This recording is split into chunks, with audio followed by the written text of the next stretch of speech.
नमस्कार, good morning, स्वागत है आप सभी का। मैं हूं आपके साथ हितेश व्यास।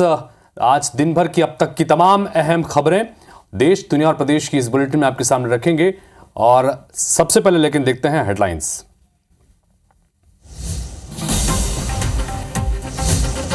आज दिल्ली में मोदी कैबिनेट की बैठक, सुबह 10:30 बजे पीएम आवास में होगी मीटिंग। कई अहम प्रस्तावों पर लग सकती है मुहर। हरियाणा में लगातार तीसरी बार बीजेपी सरकार, विजयादशमी के दिन नायब सैनी ले सकते हैं शपथ। उधर जम्मू कश्मीर के सीएम बनेंगे उमर अब्दुल्ला, 11 या 12 अक्टूबर को शपथ की संभावना।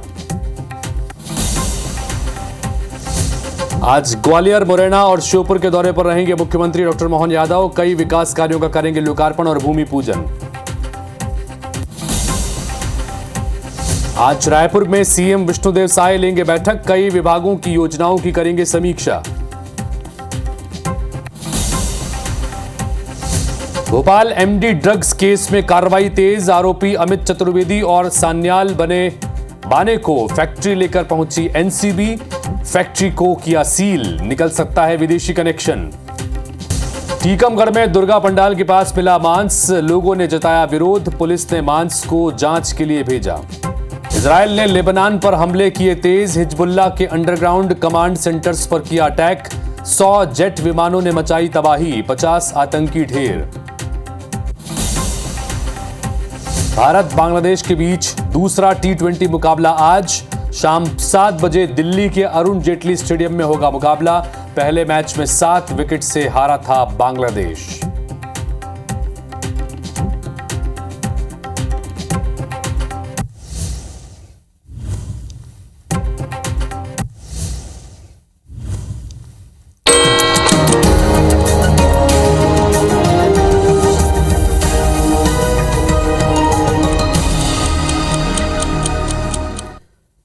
तो हेडलाइंस के बाद अब नजर डालते हैं सुबह 7 बजे की 7 बड़ी खबरों पर। आज जो बड़ी खबर है जिस पर हमारी नजर रहेगी, पहली खबर मोदी कैबिनेट की एक अहम बैठक है।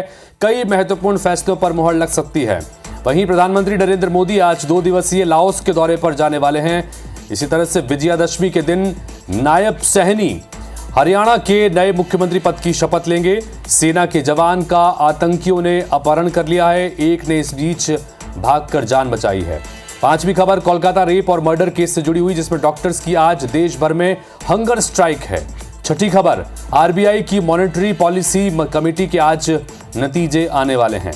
और सातवीं खबर भारत और बांग्लादेश के बीच T20 सीरीज का दूसरा मुकाबला आज दिल्ली में खेला जाएगा। चलिए अब खबरों को विस्तार से देखते हैं और बात हरियाणा की करते हैं। हरियाणा के नतीजे आ चुके हैं। चुनाव के नतीजों में लगातार तीसरी बार बीजेपी सरकार बनाने का मैंडेट जनता ने दिया है। विजयादशमी के दिन नायब सैनी अब शपथ लेंगे। 48 सीटों पर जीतकर बीजेपी ने रिकॉर्ड बनाया। कांग्रेस को 90 में से सिर्फ 37 सीटें मिली। जम्मू कश्मीर में नेशनल कॉन्फ्रेंस और कांग्रेस की जीत हुई है। नेशनल कॉन्फ्रेंस कांग्रेस गठबंधन को यहां पर 49 सीटें मिली हैं। बीजेपी को 29, पीडीपी को सिर्फ 3 सीट से संतोष करना पड़ा। जम्मू कश्मीर के मुख्यमंत्री बनेंगे उमर अब्दुल्ला। 11 या 12 अक्टूबर को शपथ लेने की संभावना जताई जा रही है। तो दोनों राज्यों के नतीजे सामने आ गए और दोनों ही राज्यों में क्लियर मेजोरिटी मिली है। एक तरफ नेशनल कॉन्फ्रेंस और कांग्रेस गठबंधन को जम्मू कश्मीर में जहां मैंडेट मिला है सरकार बनाने का, तो उमर अब्दुल्ला मुख्यमंत्री होंगे। तो दूसरी तरफ हरियाणा में भारतीय जनता पार्टी की लगातार तीसरी बार सरकार बनने जा रही है और यह ऐतिहासिक मौका है, क्योंकि इससे पहले हरियाणा में कभी ऐसा नहीं हुआ कि एक पार्टी की सरकार लगातार 3 बार बनी। और नायब सिंह सैनी अब वहां पर मुख्यमंत्री बनने जा रहे हैं हरियाणा में।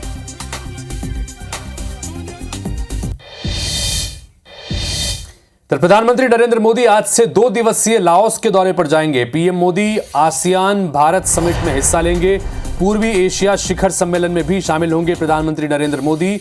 वर्तमान में आसियान देशों का अध्यक्ष देश लाओस है और इसीलिए इस दौरे को बड़ा महत्वपूर्ण माना जा रहा है, क्योंकि यहां पर आसियान भारत समिट में हिस्सा लेने जा रहे हैं लाओस।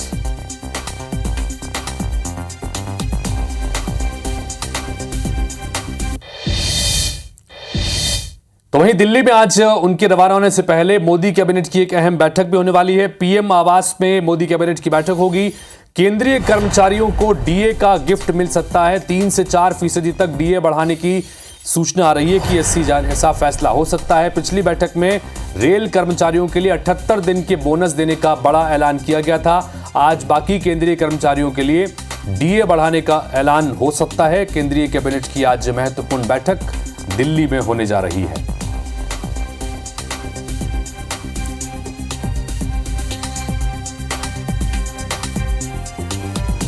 तो केंद्रीय कैबिनेट की एक महत्वपूर्ण बैठक होने जा रही है। पिछली कैबिनेट की बैठक में रेलवे के कर्मचारियों को 78 दिन का बोनस देने का ऐलान किया गया था।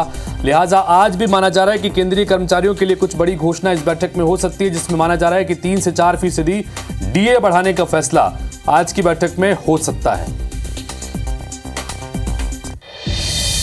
इधर मध्य प्रदेश के मुख्यमंत्री डॉक्टर मोहन यादव की बात करें, आज मैराथन दौरे पर रहेंगे। आज कई कार्यक्रमों में शिरकत करने वाले हैं मुख्यमंत्री डॉक्टर मोहन यादव। आज ग्वालियर जाएंगे सीएम यादव और मुरैना श्योपुर में भी उनका कार्यक्रम आज आयोजित है। मुरैना श्योपुर में सम्मेलन में शामिल होंगे। कार्यक्रम के दौरान लोकार्पण और भूमि पूजन भी मुख्यमंत्री करने जा रहे हैं।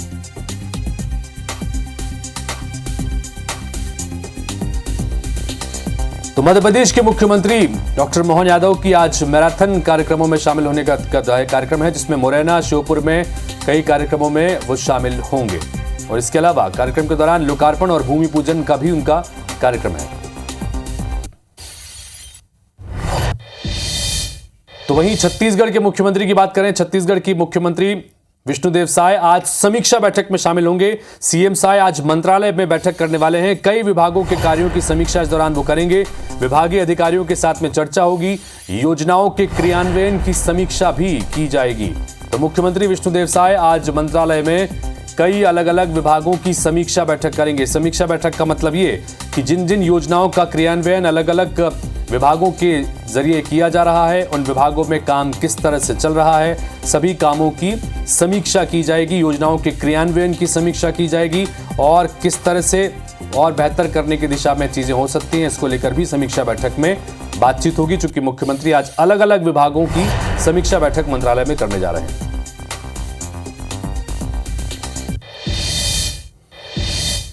इधर आज कवर्धा जाने वाले हैं डिप्टी सीएम विजय शर्मा। कवर्धा में आयोजित कार्यक्रम में शामिल होंगे। कवर्धा में प्रधानमंत्री आवास मेले में शामिल होंगे।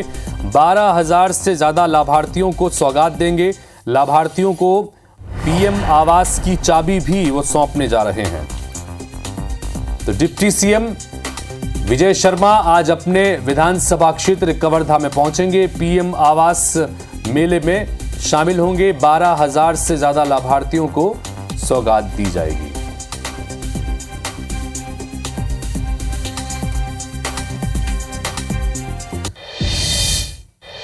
तो वहीं आज राजधानी रायपुर में कार्यशाला का आयोजन किया गया है। सहकार से समृद्धि विषय पर कार्यशाला होगी। सहकारिता मंत्री केदार कश्यप इसमें शामिल होंगे।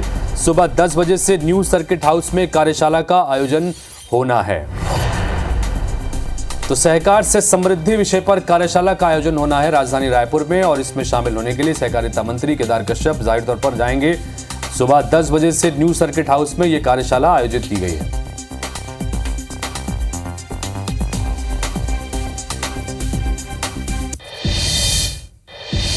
तो दिल्ली से खबर, जहां पर आज राहुल गांधी के खिलाफ दिल्ली हाईकोर्ट में सुनवाई होगी। नागरिकता को रद्द करने वाली याचिका पर सुनवाई होने वाली है। बीजेपी नेता सुब्रमण्यम स्वामी ने याचिका लगाई है। राहुल गांधी ने खुद को ब्रिटिश नागरिक बताया था, जो भारतीय संविधान और नागरिकता अधिनियम का उल्लंघन है, ये इस याचिका में कहा गया है। 26 सितंबर को कोर्ट ने सरकार से रिपोर्ट इस सिलसिले में मांगी थी। लिहाजा आज ये महत्वपूर्ण बैठक होने जा रही है, सुनवाई होने जा रही है। दिल्ली हाईकोर्ट में ये सुनवाई होगी राहुल गांधी की नागरिकता को लेकर, क्योंकि एक याचिका लगाई गई थी उनके एक बयान को संदर्भ बनाते हुए सुब्रमण्यम स्वामी द्वारा, जिसमें 26 सितंबर को कोर्ट ने सरकार से जवाब भी इस सिलसिले में मांगा था।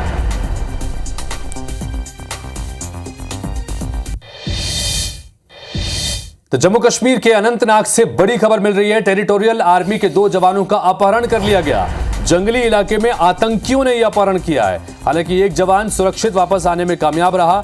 दूसरे जवान की तलाश के लिए अब ऑपरेशन चलाया गया है। तो ये बड़ी खबर आपको दिखा रहे हैं जम्मू कश्मीर में, जहां पर अनंतनाग में टेरिटोरियल आर्मी के 2 जवानों का अपहरण कर लिया गया। जंगली इलाके में आतंकियों ने यह अपहरण किया, जिसमें से एक अपनी जान बचाकर वहां से भागने में कामयाब रहा और दूसरे जवान की तलाश अभी भी की जा रही है और जिसके लिए बाकायदा ऑपरेशन चलाया जा रहा है।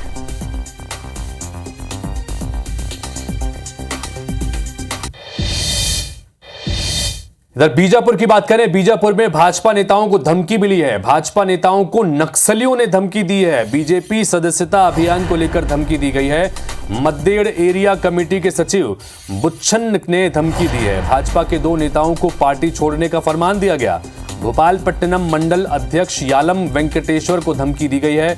युवा मोर्चा नेता बिलाल खान के लिए भी फरमान जारी किया गया है। तो भारतीय जनता पार्टी का इस समय सदस्यता अभियान चल रहा है और इसी सदस्यता अभियान को टारगेट करने के मकसद से नक्सलियों की तरफ से ये धमकी दी गई है और कुछ भारतीय जनता पार्टी के नेताओं को पार्टी छोड़ने का फरमान भी सुनाया गया है।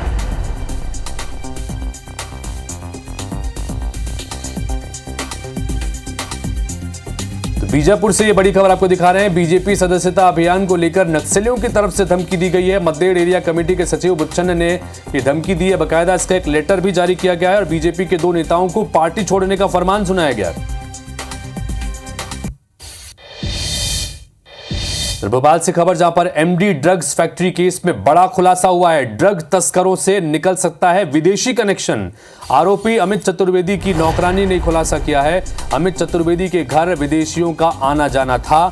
लंदन और अमेरिका से विदेशी मेहमान आते थे।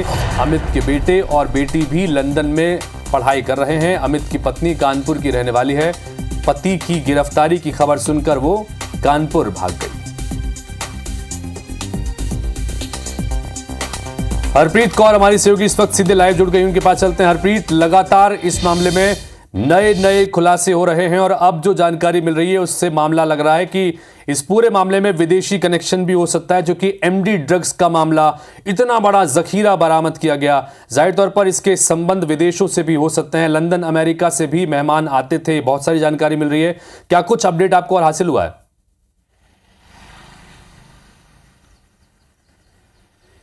बिल्कुल, देखिए 1814 करोड़ से भी ज़्यादा का जो एमडी ड्रग्स राजधानी भोपाल की प्रोसेसिंग फैक्ट्री में पकड़ा गया, कच्चा माल पकड़ा गया, उसमें गुजरात एटीएस, एनसीबी दिल्ली और इसके साथ ही मध्य प्रदेश पुलिस की जांच जारी है। इस पूरे मामले में एक और खुलासा हुआ है कि अमित चतुर्वेदी, जिसका घर कोटरा सुल्तानाबाद में है, वहां पर विदेशी मेहमानों का आना जाना लगा रहता था। इस बात का खुलासा उसके घर काम करने वाली नौकरानी ने खुद किया। उसने बताया है कि अमित के दोनों बच्चे लंदन में पढ़ते हैं और इसके साथ ही उसके घर में हर महीने लगभग विदेशी मेहमान आते थे जो दूसरे देशों से होते थे।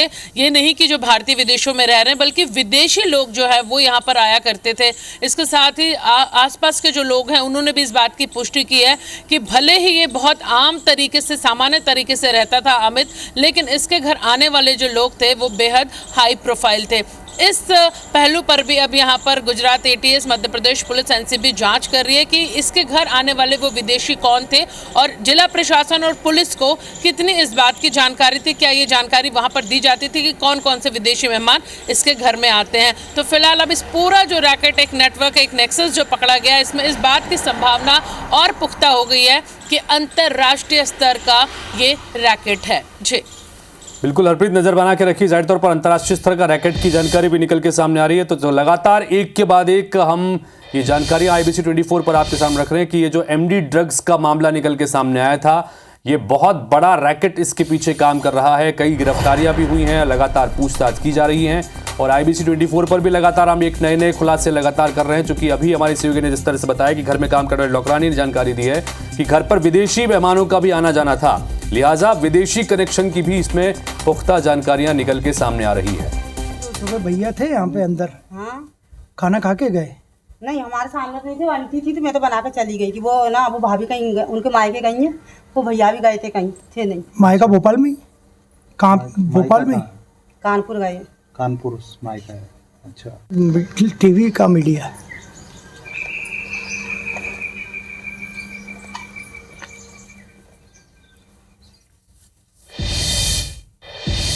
चलिए आगे बढ़ते हैं, बात इजराइल की करते हैं। इजराइल ने लेबनान पर हमला तेज कर दिया है। ताजा अटैक में हिजबुल्लाह के अंडरग्राउंड कमांड सेंटर्स को निशाना बनाकर इजराइल के 100 जेट विमानों ने तबाही मचा दी।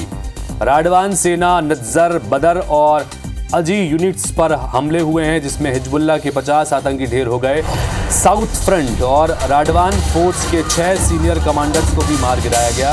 हिजबुल्लाह चीफ हसन नसरल्लाह की मौत के बाद उसका उत्तराधिकारी हाशिम सैफुद्दीन भी मारा गया। इजरायली प्रधानमंत्री बेंजामिन नेतन्याहू ने उसकी मौत की पुष्टि की है। लेबनान की राजधानी बेरूत में पिछले हफ्ते हुई एयर स्ट्राइक के दौरान सैफुद्दीन की मौत होने की बात कही जा रही है।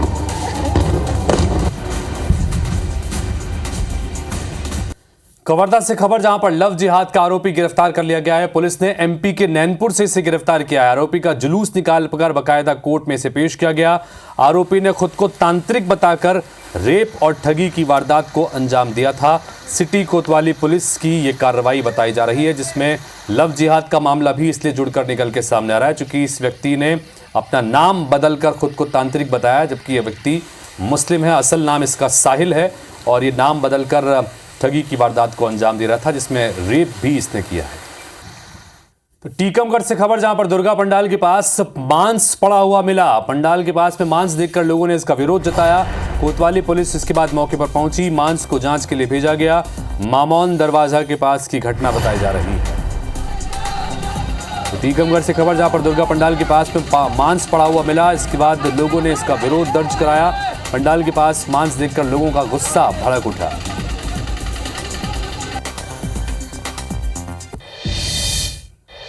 इंदौर में बदमाशों ने उत्पात मचाया है। हथियार लेकर आए बदमाशों ने तोड़फोड़ कर दी। घर के बाहर खड़े वाहनों में बदमाशों ने ये तोड़फोड़ की है। बदमाशों ने घरों में भी तोड़फोड़ की है। घटना का सीसीटीवी फुटेज भी सामने आया। एमआईजी थाना क्षेत्र की जूनी चाल का ये मामला है।